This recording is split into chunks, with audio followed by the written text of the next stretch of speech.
Yeah. This is about this lady. Her name is Lindy and her polyamory journey. So this is from People magazine. Best-selling writer cried when husband said he would date other people. Now they are all happily in a triad. I just feel, quote, I just feel so much more freedom for myself, end quote. Says Lindy West of her journey from then to now, quote, I have two people who love me instead of one, end quote. 11 years ago in 2015, Lindy had the perfect wedding to musician and performer. I'm just going to call him A. 4 years after that, West, the stepmom to A's two children, felt he was slipping through her fingers when he began dating another woman. 7 years after that, and West and her husband are happily settled into what she calls a triad with another woman, Roya Arizmazalani.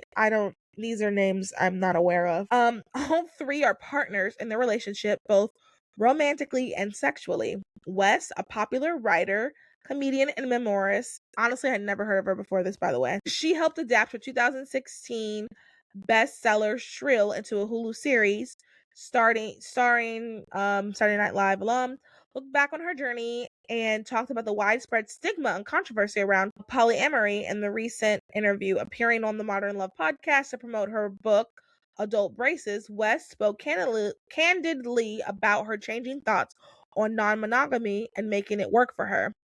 The possibility was introduced to her now husband, who she calls into the relationship after they got back together following a 2011 breakup. She said, A was like, I've been divorced twice by age 27.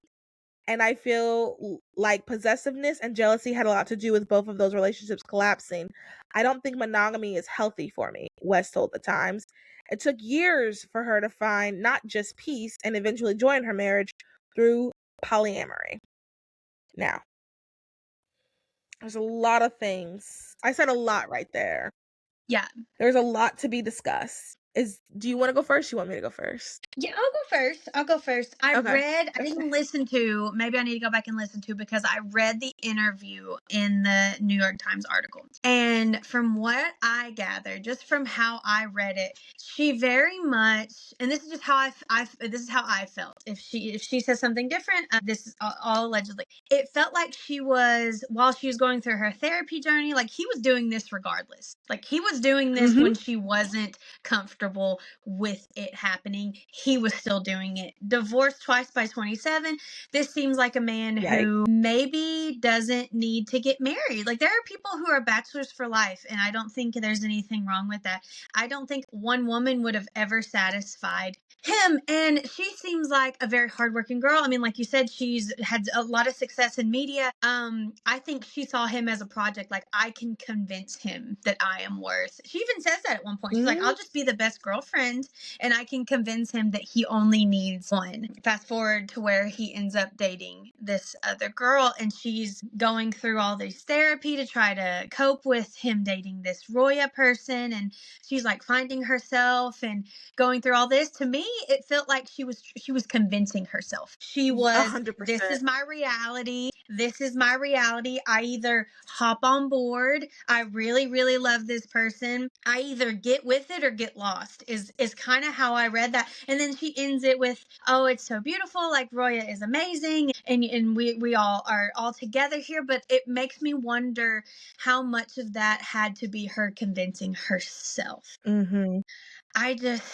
It breaks my heart, because going in, she did not want this. She wanted a monogamy relationship, and it feels like she has had to settle to keep this man, is how I read it. Now, if I'm out to lunch, I'm out to lunch, but that's kind of how I saw it. And I think that's how everyone has seen it. Now, Yeah. if that's not her truth, she certainly didn't relay it that way. From this article the clip that I read, and like from other things I've read about this woman, because like I said, like it's been going viral on my TikTok. Everybody's talking about it. It seems like she had to like convince, like you were perfect in she convinced herself she had to be with this guy. And to me, that's like number one lesson. Young girls listening, old women listening, May like, that love never find me. May that no, love never find seriously.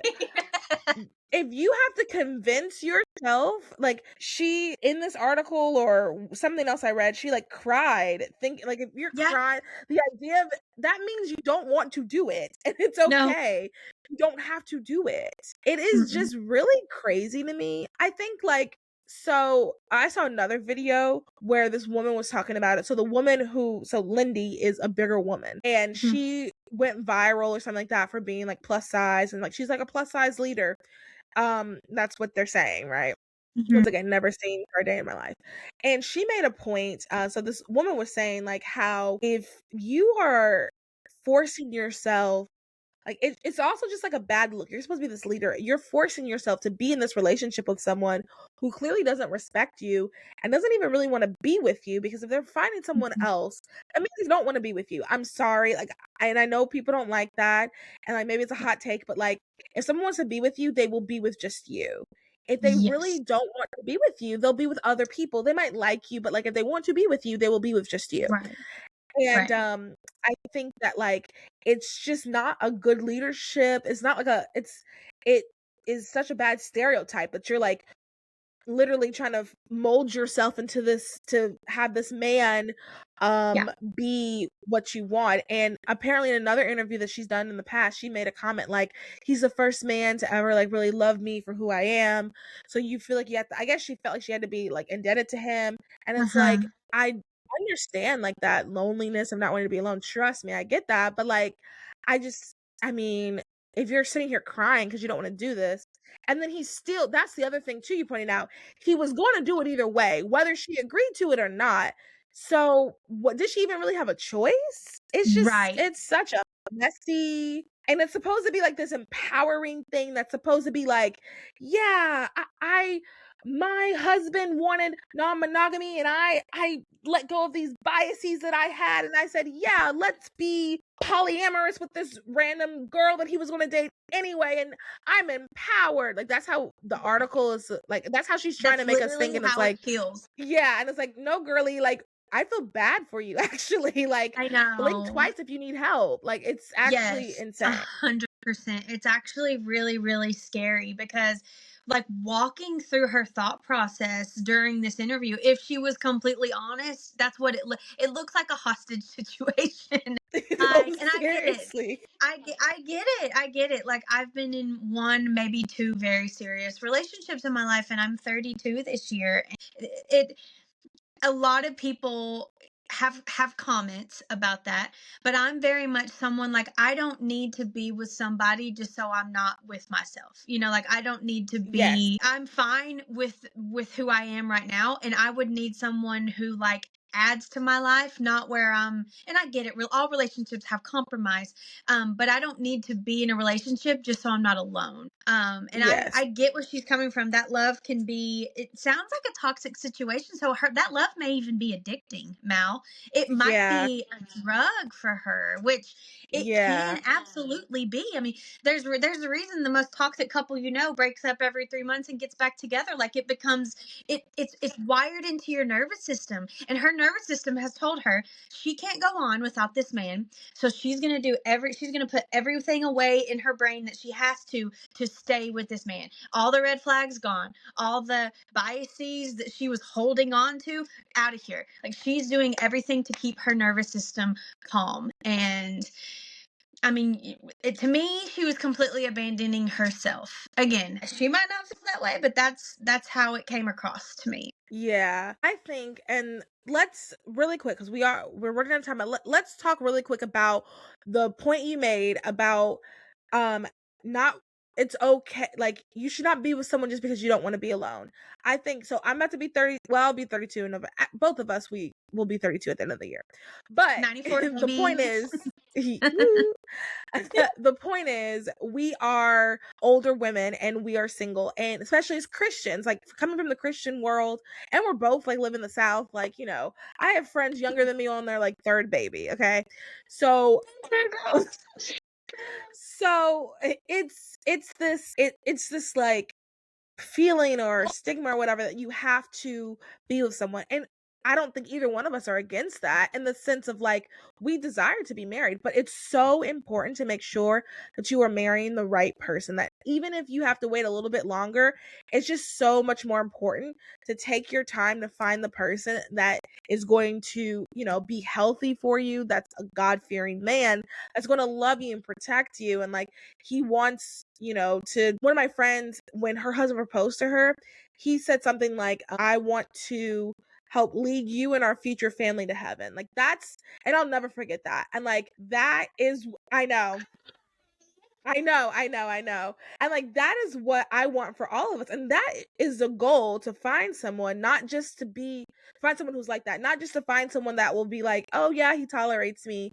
And you know, it's easier said than done. It's easier said than done, because like, the loneliness is, it does happen. There are moments where you are lonely, but I just think it's just, I mean, it's almost dangerous. You're going to find It's yourself on exactly. podcasts talking about how you had to compromise your values Yes, to have another woman in your bed with your husband. Like, with your that's husband. how serious this is. If you don't, you know, work It's hard dire.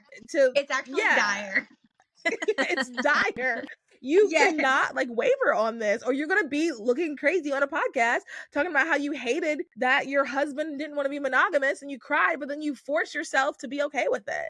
It is Right. that serious. So take your Yeah. time, ladies. Like, it's just so much, it's so much better to marry late than marry wrong. There's no medal for getting married at the youngest age possible. There's no medal Right. for that at all. Right. Like, Right.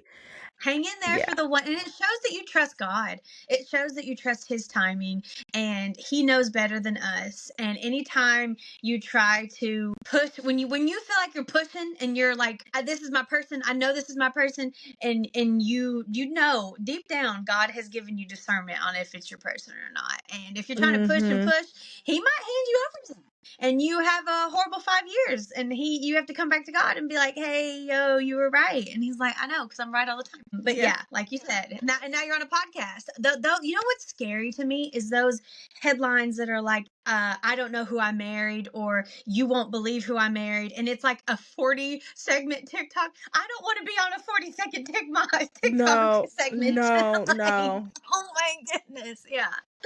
Uh, yeah, that, or like people who are like, married this guy, and then, you know, one thing happened, all of a sudden like he packed up his stuff and left, and it's just like, oh my gosh, you guys, like, or, and like she has like 2 kids or whatever, and like he just packed up and left, and it's like, that's so scary.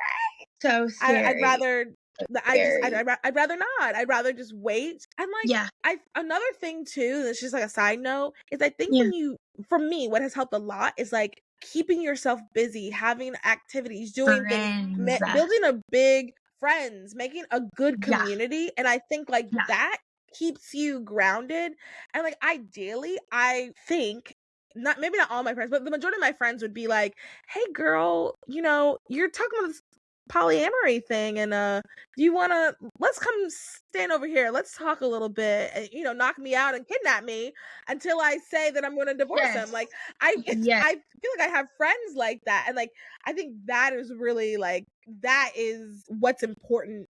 That's more Yeah. important than like trying to check off this box that like, okay, I got married in my 20s or whatever. Right. So Right. Absolutely. And just to tie it all back in to like international women and being, Amy Poehler has a podcast, and she had Regina King on not too long ago. ooh, And love her. she goes, if she's so amazing, she's drop dead gorgeous, has not changed a day. She I goes, know. if you ask a man who their best friend is, this is kind of like when you get to a certain level of marriage. Like, if you ask a man who their best friend is, they're going to say their wife. But if you ask a woman, they really have their friends. So she's going to say Yeah. Lisa.